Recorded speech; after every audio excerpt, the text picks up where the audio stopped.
Welcome to Rsays TIFU. I won a government surplus auction. Okay, so I get a break here because it happened when I was 13 years old. I was a young wannabe photographer, and I had been researching the cost of setting up my own darkroom. It's a mostly lost art. You need an enlarger. They ran from very simple optical lamps for under $100 to super sophisticated models that ran over $1,000 film tanks, chemicals, paper, and dozens of other pieces of equipment. Plus, you needed a light-proof room with decent ventilation. My parents were mostly supportive. If not, mostly disinterested. I was allowed to come and go as I please, and they were willing to let me use an unused bathroom at our house to set up my erstwhile dark room. I just never had enough money to do it, so I used to have to use a rented darkroom at a local studio that charged by the hour. My 15-year-old brother was a very early computer nerd and phone freak. Early hackers used a Captain Crunch whistle to get free calls, but that's a whole different story. He had different projects going on all the time, some pretty sketchy. He used to buy stuff from the US government. They mailed books for auctions and surplus disposal. He had set up a bidding account and had bought crazy used electronics and decommissioned communications devices. It was all through sealed bid offers and conducted solely through snail mail. You'd see a listing you wanted, you filled out a bidding form, and then sent it through the mail. If you were the high bid, you'd receive a notice, sometimes 4 to 6 weeks later, with instructions on payment and drayage. He showed me a brief listing that caught his eye. It's been 50 years, but it went something like portable field, darkroom, enlarger, trays, storage, self-contained with supplies and tools. The listing had dozens of abbreviations and other details that I didn't understand, and it was located 90 miles away in the San Diego area. Shipping was to be coordinated by winning bidder. I was very excited. My brother had gotten electronics and tools for pennies on the dollar. He agreed to send a bid for me. After much deliberation on how much to bid, we came upon the magnificent sum of $80. There was little to no chance that I would win. But who knows? We sent off the bid. When the end date came and went, I breathlessly checked the mail daily to see if won. Finally, I received a very official-looking envelope with basically a notification and an invoice. I won! We paid through a postal money order and received instructions on where to collect my triumphant spoils. This is where things go sideways. Okay, so pause. Where do I even start with this absolute disaster? You guys, this story is giving me secondhand anxiety just thinking about it, and I wasn't even born when this happened. First off, can we appreciate how different life was in the 70s? This kid is 13 years old, wants to set up a darkroom, and his parents are just like, yeah, sure, use the bathroom, whatever. No helicopter parenting, no, let me research this extensively on mom blogs first, just pure chaotic freedom. And his brother? A 15-year-old phone hacker buying government surplus through the mail? Like, imagine your teenage brother today being like, hey, I found this sketchy government auction website, let's bid on random military equipment. You'd be like, bro, we're about to end up on a watch list. But here's where it gets me. The pure optimism of youth, you know? This kid sees portable field darkroom and immediately pictures some compact, professional setup. His brain goes straight to, this is it. This is my photography dreams coming true for $80. I love how he throws in that detail about the Captain Crunch whistle. If you don't know, that's old school hacker history right there. Those early phone freaks figured out that the toy whistle from cereal boxes made the exact frequency to trick phone systems. His brother was basically a teenage criminal mastermind, and our narrator is just casually dropping that tea like it's nothing. The whole sealed bid system sounds like torture, honestly. Imagine waiting 4 to 6 weeks just to find out if you won an auction. In today's world, where we get anxious, if Amazon Prime takes more than 2 days, this kid was out here playing the longest game of maybe, maybe not ever invented. And that moment when he wins? Pure joy. You can feel his excitement through the screen. I won! Like, this 13-year-old just thinks he hit the jackpot. He's probably already planning out his whole photography career. imagining developing his first professional photos in his sweet new portable darkroom. The phrase triumphant spoil is sending me. This kid's vocabulary is already giving away that he's going to grow up to be a good storyteller. Most 13-year-olds would just say my stuff, but this little dude is out here talking like he conquered Rome. But that line, "This is where things go sideways," oh man, you just know we're about to witness a complete and utter catastrophe. The setup is perfect. Innocent kid, government surplus, no adult supervision. What could possibly go wrong?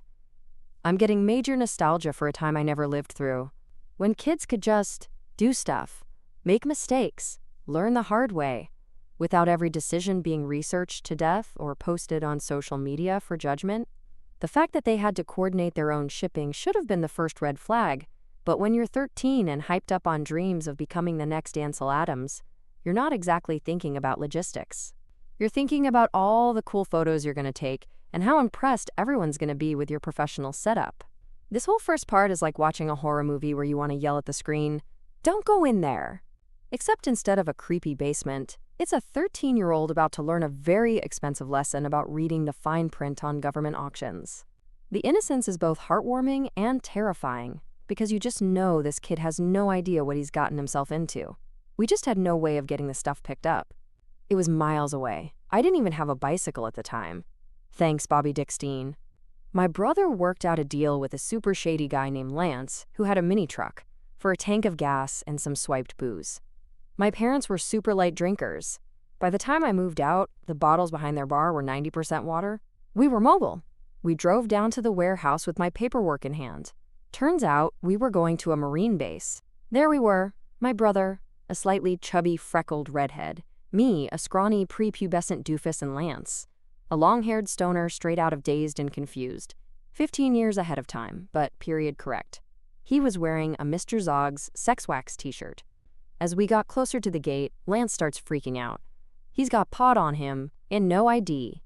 After we explained who we were and why we were there, the gate guard had us drive to a holding area. Do not exit the vehicle. Do not drive past the second fence.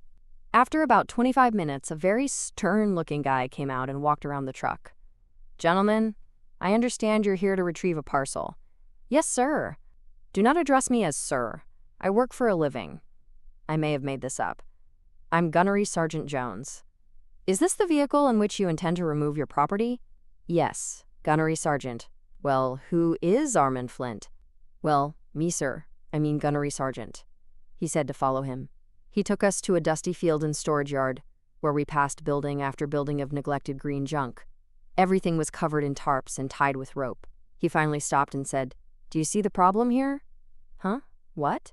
"This is your darkroom." We were in front of a dilapidated 20-foot trailer from no later than 1960. It was filthy and sitting on very low tires. He opened the door. "Go ahead. Watch out for mice and spiders." Inside was as shitty and rotted as the exterior.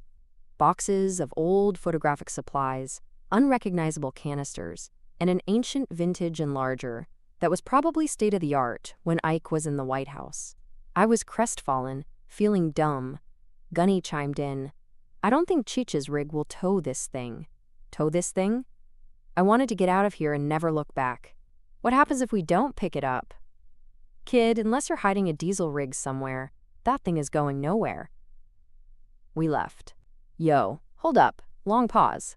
This is where the story goes from, "Aw, cute kid mistake," to, oh no, what have you done?"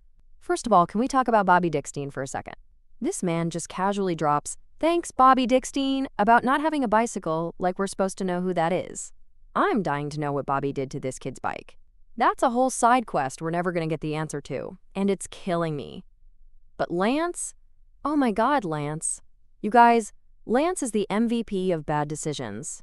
This dude agrees to drive 2 kids to pick up mysterious government property for a tank of gas and some watered-down booze. That's not a business transaction, that's a recipe for disaster. And the fact that the parents' alcohol was 90% water by the time this kid moved out, that's just pure comedy. These kids were slowly diluting their parents' liquor cabinet over years. The visual of this crew rolling up to a Marine base, is absolutely sending me. You've got a chubby redhead, a scrawny prepubescent doofus. I love that he's roasting his younger self. And Lance, who's basically Jeff Spicoli with a truck. And Lance is wearing a Mr. Zog's Sex Wax t-shirt. For those who don't know, that's surf wax, but imagine trying to explain that to a Marine guard. The panic when Lance realizes he's got weed on him at a military base. Bro, the stress levels in that truck must have been astronomical. Lance is probably having Vietnam flashbacks he never even earned, and these two kids are just sitting there like, this is fine, everything's fine. I'm obsessed with how this Marine treats them. The classic, don't call me sir, I work for a living line. Whether he made it up or not, it's perfect military energy. And then he's just casually walking around their janky little truck like he's inspecting a vehicle for combat readiness, when really he's probably thinking, these idiots have no idea what they've gotten themselves into. The username Arminflint is peak 70s energy, by the way. Kids today have usernames like XX_gamerboy_XX, but this kid went with a James Bond reference. Classy. But then, the moment of truth. They drive through this massive Marine base, passing building after building of neglected green junk, and you can feel the dawning horror. The gunnery sergeant stops and asks, do you see the problem here? And I'm screaming at the screen because NO, this 13-year-old, does not see the problem. He's still thinking he's about to get a sweet, portable darkroom setup, a 20-foot trailer from 1960, when Eisenhower was president. This thing is older than the narrator's parents probably were at the time. It's sitting on flat tires, covered in filth, and when they open it up, mice and spiders. The enlarger is literally from the Stone Age of photography. The crushing disappointment is so real you can feel it. This kid went from cloud 9 to rock bottom in about 30 seconds. And Gunny just standing there like, yeah, this is what you bought, genius. Calling Lance Cheech is the cherry on top. This Marine took one look at long-haired stoner Lance and was like, yep, that's Cheech Marin. The disrespect is beautiful. But wait, it gets worse. The coup de grace my brother and I left. As much as I wanted to split the blame with him, he was older. This was on me. I told him it was a great deal and that I knew everything on the listing. My money was gone. Thanks, Gerald Ford. But the worst was yet to come. Sometime in the next few weeks, we started getting official-looking abandoned property letters and notice of forfeiture. And then, it happened. I came home from school one afternoon, and there in front of my house was the green beast. My horror was compounded by the fact that it was blocking the driveway. There was no hiding from this. I went inside the house. I remember closing the drapes as if my parents wouldn't notice it when they came home and started frantically calling the numbers I had for the warehouse. It was about 3 or 4 tries in, when I finally got someone on the line who could help. Yeah, we had a load going to Oxnard, and Gunny said to drop it off on the way. I said, are you crazy? I'm a 13-year-old kid. The guy on the other end said, well, according to the Department of Disposal, you're the owner of a surplus trailer, and hung up. About this time, a small group of nosy-ass neighbors and kids, most of my friends, had gathered around to see the green behemoth. This was perfect timing, as my dad was rounding the corner in his brown 1972 Fleetwood Brougham, which was a tank in its own right. My parents were not exactly engaged helicopter parents. My siblings and I pretty much did whatever we wanted with little or no supervision. They only got involved when our antics disrupted their lives. Like now. My dad was not word cleaver. He basically said, deal with it. Over the next few days, I cleaned it out and was able to move it so it wasn't blocking the driveway, 8 kids pushing it. After a few days, we decided to run an ad in the LA Recycler, IYKYK. I sold it to a hippie who showed up in a vintage postal truck and gave me $50. I eventually built my darkroom, and my family still teases me about the beast. What the hell? Okay, pause. Deep breath. I need a moment to process the absolute chaos that just unfolded. You guys, I thought the story was over. I thought they walked away from the Marine base and learned their lesson. But oh no, OHNO. The government said, not so fast, kid. First, can we appreciate this kid throwing Gerald Ford under the bus for his $80 being gone? Like, yeah, buddy, it's definitely the president's fault that you bid on military surplus without reading the fine print. The audacity is incredible, and I'm here for it. But those official letters, abandoned property, and notice of forfeiture, you know what that means? The government was basically like, hey kid, you bought this thing, you better come get it, or we're gonna fine you for abandoning it. This is some next-level bureaucratic nightmare fuel right here. And then, this poor kid comes home from school, probably having the most normal 13-year-old day, maybe worried about homework or whatever, and there's a 20-foot military trailer sitting in front of his house, blocking the driveway. I'm dying at him closing the drapes like that's gonna help. Like his parents are gonna come home and be like, honey, do you notice anything different about our front yard? No, dear. Why? Meanwhile, there's literally a green military beast dominating their entire property. The phone call to the warehouse is peak comedy. Are you crazy? I'm a 13-year-old kid. And this government worker is just like, not my problem, kid, you signed the papers. The complete lack of empathy is both hilarious and terrifying. Like, sir, this is clearly a child who made a mistake, maybe show some mercy. But wait, it gets better. The neighbors start gathering around like it's a circus attraction. And just as the crowd reaches peak awkwardness, Dad comes home. In a 1972 Fleetwood Brougham, which he describes as a tank in its own right. So now we've got two massive vehicles competing for dominance in this suburban driveway situation. The description of his parents is so perfect. Not exactly engaged helicopter parents, translation. Y'all kids figure it out yourselves until it becomes my problem. And boy, did this become Dad's problem real quick. Deal with it. That's it. That's the entire parental response to their 13-year-old somehow acquiring a military trailer. No, how did this happen? No, let me call someone. Just, this is your mess, kid. Figure it out. The 70s were truly a different time. 8 kids had to push this thing out of the driveway. 8 kids. Picture that scene. A bunch of neighborhood kids trying to move a 20-foot military trailer like they're rearranging furniture. The physics alone should have been impossible, but somehow they made it work. And the solution? An ad in the LA Recycler, IYKYK, he says, and if you know, you know. That was like the Craigslist of the pre-internet era, where you could buy or sell literally anything, from cars to questionable electronics to apparently decommissioned military trailers. The hippie showing up in a vintage postal truck is the perfect ending to this chaos. Of course it's a hippie. Of course he has a postal truck. Of course he's willing to pay $50 for a rotted military trailer. This whole story is like a time capsule of 1970s weirdness, but the fact that his family still teases him about the beast 50 years later, that's the real tragedy here. This man is probably in his 60s, and his siblings are still bringing this up at family gatherings. Remember when you bought that trailer? We'll follow him to his grave. The casual way he drops, I eventually built my darkroom at the end. Like, sir, we need that story too.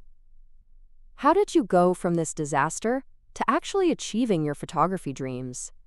This whole situation could only happen in the 70s, you guys. All right, you guys, I need to take a step back here because this story is hitting me on so many levels, and I think we need to unpack what really happened to this kid. This isn't just a funny story about a 13-year-old making a mistake. This is a masterclass in how kids used to learn life lessons the hard way, and honestly, I'm kind of jealous of that experience. Let's break down what this kid actually went through. He started with a dream. Wanting to be a photographer, researching equipment, having genuine passion for something creative. That's already more ambition than most 13-year-olds have today. This wasn't some random impulse buy. This was a kid who'd been studying darkroom setups, knew the difference between cheap and expensive enlargers, understood the technical requirements. He was serious about this. Then he gets this opportunity that seems too good to be true. And here's where it gets interesting. His brother, who's older and supposedly wiser, is the one who introduces him to this government surplus world. But even the brother doesn't really understand what they're dealing with. They're both just kids playing in an adult world with real consequences. The $80 bid is so perfectly teenage, They probably sat there doing math like, okay, a decent enlarger costs $300, supplies are another $200. If we can get this whole setup for $80, we're basically stealing it. They had no concept of hidden costs, logistics, or the fact that portable doesn't always mean what you think it means. But here's what I love about this whole disaster. Nobody bailed him out. Not his parents, not his brother, not some understanding adult who swooped in to fix everything. The government literally delivered a 20-foot trailer to his house, and his dad's response was, deal with it. Can you imagine that happening today? Today's version would be frantic Google searches, calling lawyers, posting on Facebook mom groups, asking for advice, maybe even starting a GoFundMe to deal with the situation. This kid just had to figure it out with neighborhood kids and the LA recycler. And the problem-solving skills he developed? 8 kids moving a military trailer because they had to. Cold calling government warehouses as a 13-year-old, trying to explain his situation. Writing classified ads and negotiating with hippies. These are life skills you can't learn from YouTube tutorials or school programs. The detail about his parents being, quote, super light drinkers, and the kids slowly watering down their alcohol over years is sending me. That's some next-level long-term scheming right there. These kids were running operations that would make modern teenagers jealous. But let's talk about Lance for a minute. Lance is the unsung hero of this story. This man agreed to drive 2 kids 90 miles to pick up unknown military equipment, knowing he had drugs on him, for gas money and watered-down booze. Lance was living in a completely different reality than the rest of us. Lance was pure chaos energy, and honestly, we need more Lances in the world. The fact that this story ends with him actually building his darkroom eventually shows that this disaster didn't kill his dreams. If anything, it probably made him more determined. He learned the hard way what too good to be true really means, but he didn't give up on photography. And his family's still teasing him about the beast 50 years later? That's not cruelty, that's love. That's a family that watched a 13-year-old handle an impossible situation and turned it into legendary family lore. In a world where everyone's trying to protect kids from making mistakes, this family let their kid fail spectacularly and then celebrated the story forever. This whole experience probably shaped who he became as an adult. He learned to read fine print. He learned that dreams require real planning, not just enthusiasm. He learned that sometimes you have to clean up your own messes, even when they're way bigger than you expected. The hippie with the postal truck buying the trailer for $50 is the perfect ending, because it shows that someone else's trash really is someone else's treasure. That rotted military trailer that was this kid's nightmare was exactly what some hippie needed for whatever hippie projects hippies do. There's poetry in that. But can we also appreciate that this story exists at all? This man is now probably in his 60s, and he took the time to write out this entire experience in vivid detail for strangers on Reddit. He remembers Lance's Mr. Zog's Sex Wax t-shirt. He remembers closing the drapes. He remembers the exact model of his dad's car. These details stick with you when you live through something this chaotic. This is what childhood used to look like. Real stakes, real consequences, real problem solving. No safety nets, no participation trophies, just pure trial by fire learning. And you know what? It worked. This kid survived, learned from it, and turned it into an amazing story that's entertaining people decades later. I keep thinking about modern 13-year-olds and wondering if they'd handle this situation as well as this kid did. When everything is Googled and researched and parent-approved, do kids still develop this kind of resilience? This kind of, well, I guess I have to figure this out mentality? The fact that he can laugh about it now? That he doesn't seem traumatized or bitter about losing his $80 or having his dreams crushed temporarily shows incredible character. This wasn't just a funny mistake. This was character-building disaster that probably made him a better adult. You know what, you guys? After sitting with this story for a while, I'm realizing this isn't just some nostalgic back-in-my-day tale. This is actually a perfect example of how some of the best life lessons come from the most spectacular failures. This 13-year-old kid went through what's basically a masterclass in adulting, compressed into a few weeks of pure chaos. He learned about contracts, logistics, government bureaucracy, problem solving under pressure, and how to cut your losses, all because he wanted to pursue his passion for photography. And let's be real about the cast of characters here. His brother, the phone hacker, who's buying government surplus like it's eBay, introduces him to this world but doesn't really guide him through it. Lance, the stoner hero, who drives them into what's basically a military compound with drugs in his pocket for gas money and watered-down liquor. The Marine gunnery sergeant, who's probably seen everything but still has to deal with this bizarre situation. And the parents who just let their kids figure it out. That phone call to the warehouse still kills me. "Are you crazy? I'm a 13-year-old kid." And the government worker's response is basically, "Congratulations. You're now a 13-year-old kid who owns a military trailer." The complete bureaucratic indifference to his age and situation is both hilarious and terrifying. But here's what really gets me. This kid didn't throw a tantrum when reality hit. He didn't blame everyone else or demand his parents fix it. Yeah, he threw Gerald Ford under the bus for his lost $80, but that's just comedy. When that trailer showed up in his driveway, blocking everything, creating a neighborhood spectacle, he got to work. The image of 8 neighborhood kids pushing a 20-foot military trailer is going to live in my head, rent-free, forever. That's pure problem-solving right there. No adults, no equipment, just, we need to move this thing, so let's all push. And the solution with the LA Recycler ad? Chef's kiss. This kid learned that everything has value to someone, even your biggest mistakes. That hippie who showed up with the postal truck wasn't just buying a rotted trailer. He was buying this kid's freedom from his disaster. The fact that he only got $50 back from his $80 investment means he paid $30 for one of the most educational experiences of his childhood. That's actually a bargain when you think about it. Most people pay thousands for college courses that teach less about real life than this kid learned from his darkroom disaster. What really impresses me is that this experience didn't kill his passion. He says, "I eventually built my darkroom," so he didn't give up on photography because of one spectacular failure. That's resilience right there. That's the difference between someone who lets failure defeat them and someone who learns from it and keeps going. The family still teasing him about the beast 50 years later shows this became legendary family lore, not family trauma. That tells you everything about how this kid handled it and how his family viewed it. They weren't embarrassed or angry. They were probably impressed that their 13-year-old managed to navigate such an impossible situation. And can we appreciate that this man, now probably in his 60s, wrote this story with such vivid detail and humor?